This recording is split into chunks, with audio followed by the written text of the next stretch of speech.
नेहा की दुनिया उस दिन उजड़ गई जब एक सड़क हादसे में उसके माता पिता और भाई का साया हमेशा के लिए उसके सिर से उठ गया। 21 साल की नेहा अचानक इस दुनिया में अकेली हो गई। जब वह अपने पुश्तैनी घर में अकेली रहने लगी तो उसके सगे चाचा चाची और ताऊ की नज़रें उनकी ज़मीन और जायदाद पर गड़ गईं। शुरुआत में तो उन्होंने सांत्वना दी, लेकिन कुछ ही हफ्तों में उनका असली रंग सामने आ गया। एक शाम ताऊ ने उसके पिता के लिए कुछ फर्जी कागजात नेहा के सामने फेंके और कहा, तेरे बाप ने बीमारी के इलाज के लिए हमसे बहुत कर्ज लिया था। यह घर अब हमारा है। तू लड़की जात है, कब तक यहाँ अकेली रहेगी? वैसे भी अनाथ लड़की का यहाँ क्या काम? नेहा ने रोते हुए विरोध किया। ताऊ जी, यह मेरे पापा की आखिरी निशानी है, मैं कहाँ जाऊँगी? तभी चाची ने उसका हाथ पकड़ा और दरवाजे की तरफ खींचते हुए कहा, जहाँ मर्जी जा, हमारे सिर पर बोझ बनने की ज़रूरत नहीं है। अपनी मनहूसियत लेकर यहाँ से दफ़ा हो जा। नेहा को एक जोड़ी कपड़ों और उसकी कॉलेज की किताबों के साथ घर से बाहर ढकेल दिया गया। रात के अंधेरे में सड़क पर खड़ी नेहा की आंखों में आंसू थे, लेकिन दिल में एक अजीब सी खामोशी छा गई थी। नेहा ने हार नहीं मानी। वह अपनी एक कॉलेज के प्रोफेसर के पास पहुंची, जिन्होंने उसकी हालत देखकर उसे अपने घर के नौकरों वाले क्वार्टर में रहने की जगह दे दी। नेहा बचपन से ही पढ़ाई में अव्वल थी और उसका सपना IPS में जाने का था। हालत बदतर थे, पेट भरने और किताबों के लिए पैसों की ज़रूरत थी। नेहा ने सुबह सुबह साइकिल पर लोगों के घरों में अखबार डालना शुरू किया। इसके बाद वह दोपहर में एक कोचिंग सेंटर में साफ सफाई और रिसेप्शन पर काम करती, ताकि उसे वहाँ मुफ्त में पढ़ने की इजाज़त मिल जाए। रात को जब पूरी दुनिया सो जाती तो नेहा उस छोटे से क्वार्टर में एक मोमबत्ती या हल्की LED लाइट के सहारे खाकी वर्दी का सपना अपनी आँखों के लिए पढ़ती रहती। उसके हाथों में अखबार बांटने से छाले पड़ गए थे, लेकिन उसकी नज़रें सिर्फ अपनी किताबों पर टिकी थी। एक दिन जब वह अखबार दे रही थी तो उसके चाचा की गाड़ी वहाँ से गुजरी। चाचा ने शीशा नीचे किया और हंसते हुए बोले, अरे कलेक्टर साहिबा, अखबार बांट रही है, सही औकात मिल गई तुझे। नेहा चुप रही। उसने अपनी नज़रें नीचे की और आगे बढ़ गई। उसने तय कर लिया था कि जवाब जुबान से नहीं, अपनी हैसियत से देगी। साल बीतते गए। नेहा की तपस्या रंग लाई।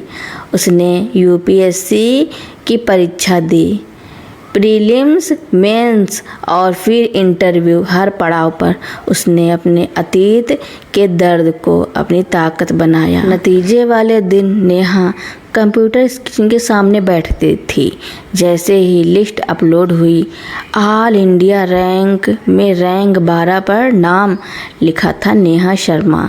नेहा की आंखों से सैलाब बह निकला। उसके प्रोफेसर ने उसे गले से लगा लिया। अगले ही दिन अखबारों की सुर्खियां थी। अखबार बांटने वाली अनाथ लड़की बनी IPS अधिकारी। TV चैनलों पर नेहा की खाकी वर्दी वाली तस्वीर चमक रही थी। कुछ महीनों की ट्रेनिंग के बाद नेहा शर्मा को उसी ज़िले में SP बनाकर भेजा गया, जहां उसका पुश्तैनी घर था।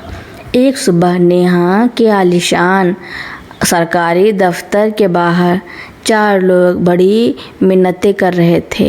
ये वही चाचा चाची और ताऊ थे जो एक ज़मीन के विवाद में फंस चुके थे और उन पर धोखाधड़ी का केस दर्ज हुआ था। उन्हें नहीं पता था कि नए एसपी साहब कौन हैं। जैसे ही वे केबिन के अंदर दाखिल हुए, सामने रौबदार खाकी वर्दी, कंधे पर चमकते सितारे और हाथ में पुलिस की छड़ी लिए आईपीएस नेहा शर्मा बैठी थी। उसे देखते ही चाची के पैरों तले जमीन खिसक गई। ताऊ ने तुरंत हाथ जोड़े और कांपती आवाज़ में बोले, नेहा बेटी, हमें तो पता ही नहीं था कि हमारी बिटिया इतनी बड़ी अफसर बन गई है। देखो ना, पुलिस ने हमें झूठे केस में फंसा दिया है। अपनी चाची और ताऊ के लिए इतना तो कर ही सकती है ना, आखिर हम तेरे अपने हैं। नेहा ने अपनी गंभीर नज़रें उन पर टिकाई। कमरे में सन्नाटा छा गया। नेहा ने ठंडे लहजे में कहा, कानून अपना काम करेगा, और जहाँ तक अपने होने की बात है। नेहा अपनी कुर्सी से उठी, उनके करीब आई और बोली, शायद आपकी याददाश्त कमज़ोर है। 5 साल पहले आपने एक अनाथ लड़की को मनहूस कहकर घर से निकाला था। नेहा शर्मा नाम की वह लड़की उसी रात सड़क पर मर गई थी। आज आपके सामने जो खड़ी है वह इस ज़िले की एसपी है। मेरा इस दुनिया में कोई परिवार नहीं है। चाचा ने गिड़गिड़ाते हुए कहा, बेटा, खून का रिश्ता ऐसे नहीं टूटता। हमसे गलती हो गई थी। नेहा ने तुरंत अपने कांस्टेबल को आवाज़ दी, सिंह, इन लोगों को बाहर ले जाइए। दफ्तर में पारिवारिक ड्रामे के लिए कोई जगह नहीं है, और इनके केस की फाइल पूरी कड़ाई से जांच के लिए आगे बढ़ाइए।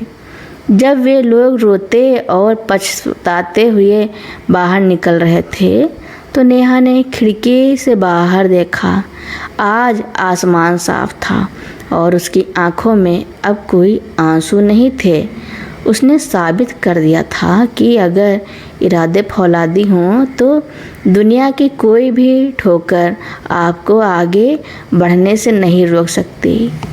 नेहा के केबिन से बाहर निकलते ही ताऊ, चाचा और चाची के चेहरे पर हवाइयाँ उड़ रही थी। वे पुलिस मुख्यालय के गलियारे में खड़े होकर एक दूसरे को कोस रहे थे। तभी चाची रोते हुए बोली, मैंने तो पहले ही कहा था कि उस लड़की से दुश्मनी मत मोल लो। देखो आज वो कहाँ पहुँच गई और हम कहाँ आ गए। ताऊ ने गुस्से में उसे झिड़का। अब रोने से क्या होगा?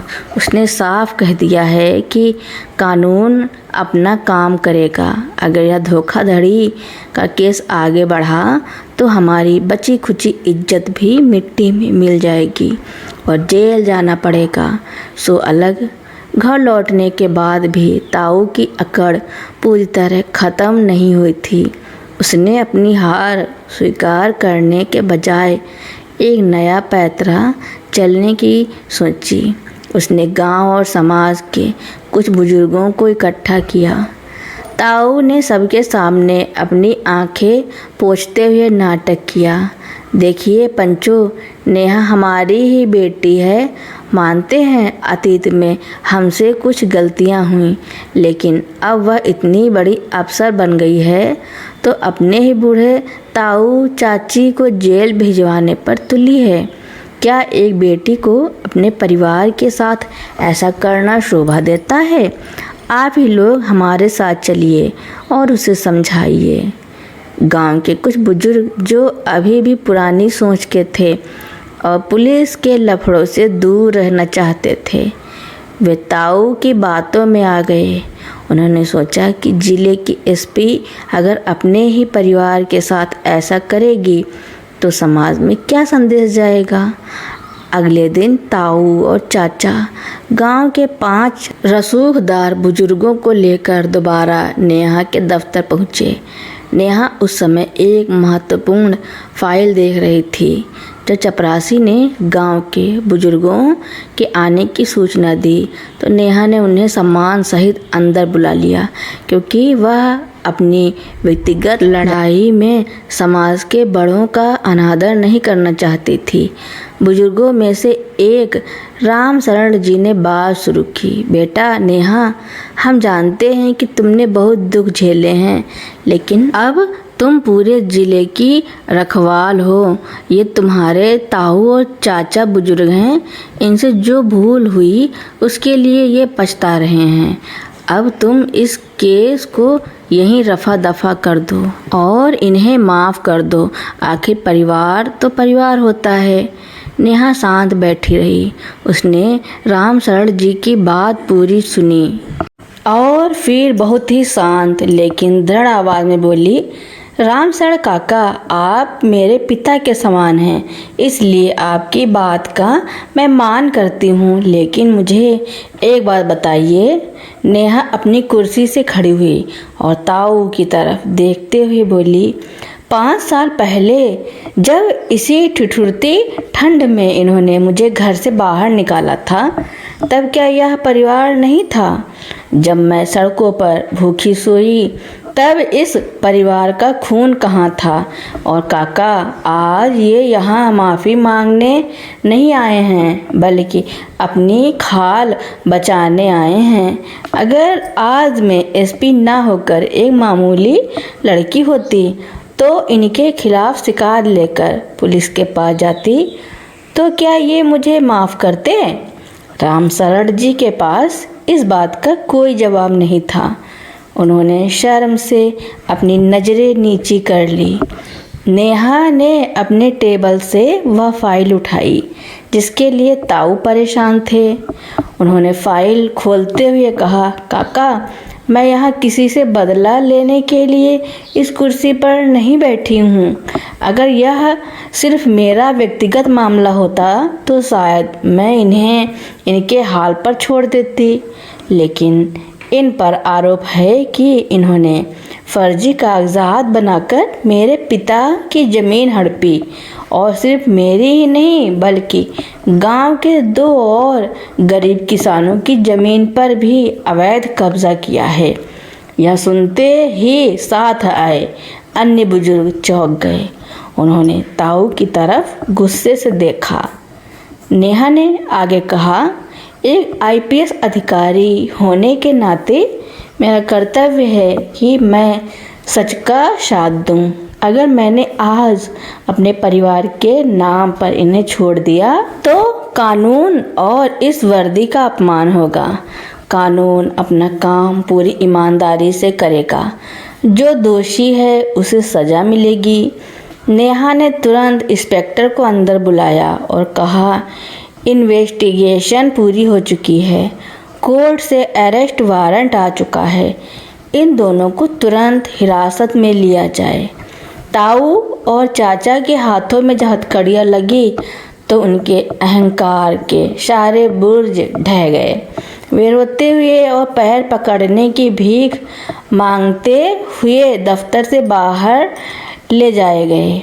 गांव के बुजुर्गों ने नेहा के इस फैसले का स्वागत किया और राम शरण जी ने नेहा के सिर पर हाथ रखकर कहा, बेटा, आज तुमने साबित कर दिया कि बेटियां सिर्फ घर की इज्जत नहीं होती बल्कि समाज में न्याय की मशाल भी होती हैं। हमें तुम पर गर्व है। कुछ ही दिनों बाद कोर्ट के आदेश पर नेहा को उसका पुश्तैनी घर वापस मिल गया। नेहा वहां पहुंची। उसने घर का ताला खोला जो धूल से भरा हुआ था। वह सीधे अपने माता पिता की तस्वीर के सामने गई। उसने अपनी एसपी की टोपी उतारी, उसे टेबल पर रखा और हाथ जोड़कर रो पड़ी। लेकिन ये आंसू कमजोरी के नहीं थे। उसने बुदबुदाते हुए कहा, पापा, मम्मी, आज आपकी बेटी ने अपना खोया हुआ सम्मान और आपका घर वापस पा लिया है। उस दिन के बाद नेहा ने उस घर को एक अनाथ आश्रम और लड़कियों के लिए मुफ्त शिक्षा केंद्र में बदल दिया ताकि भविष्य में किसी और नेहा को अपनी किताबों के लिए सड़कों पर ना भटकना पड़े। तो दोस्तों, मेरी कहानी सुनने के लिए आपका बहुत बहुत धन्यवाद। ऐसे ही नई नई कहानियाँ सुनने के लिए मेरे चैनल को लाइक, कमेंट, शेयर, सब्सक्राइब एवं बेल आइकन का बटन दबाना ना भूलना, ताकि मेरी नई नई कहानियाँ आप लोगों तक पहले ही पहुँचती रहें।